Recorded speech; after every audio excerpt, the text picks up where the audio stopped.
Things they don't tell you about making $50,000 a month. One thing is that I've noticed from quantum leaping in my business, you start normalizing high cash months like that.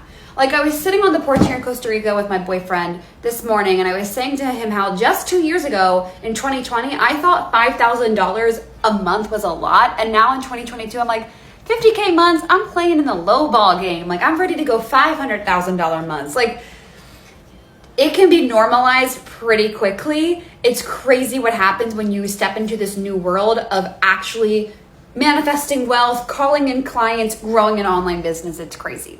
The other thing is that every strategy works on the internet. Every strategy works on the internet. And I think people think like they get addicted to finding the next best strategy. But the truth is if you just stuck it out and stayed with one strategy for 2 years, you would see growth and you would see that it's working. I think it's similar to like the gym and fitness.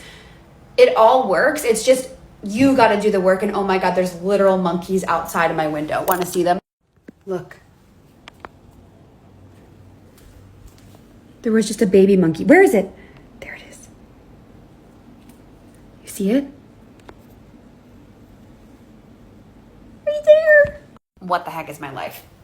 So as I was saying, all the strategies work. It's just that you got to do the work. You got to show up every day, be super consistent with showing up on the internet. I cannot believe that there are monkeys outside my window.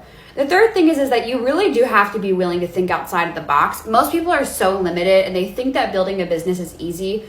While it is easy, there is a level of like resiliency, ability to think out. I'm just too distracted by the monkeys, you guys. What? Like they're so cute. Like they're just crawling around on this tree outside my window here. What is the baby monkey's about to fall? It picked itself up with a tail. Mama monkey came over. What is my life? I guess this is the lesson here. Be willing to go do crazy things. Like I never thought that I would be living in Costa Rica, working for myself, running a business that earns $50,000 a month, looking at monkeys while in my company's robe, talking to you about how to make $50,000 a month and how to grow a business. Be willing to just dream. Be willing to think of the manifestation and then do everything possible to make it happen. We only have one life. Who cares if people judge you? Who cares? Who cares? One day you're going to die and those people's opinions won't matter. And I guarantee no one more successful than you is ever going to judge you. Okay, those lessons came out at the end. I'm gonna go stare at the monkeys.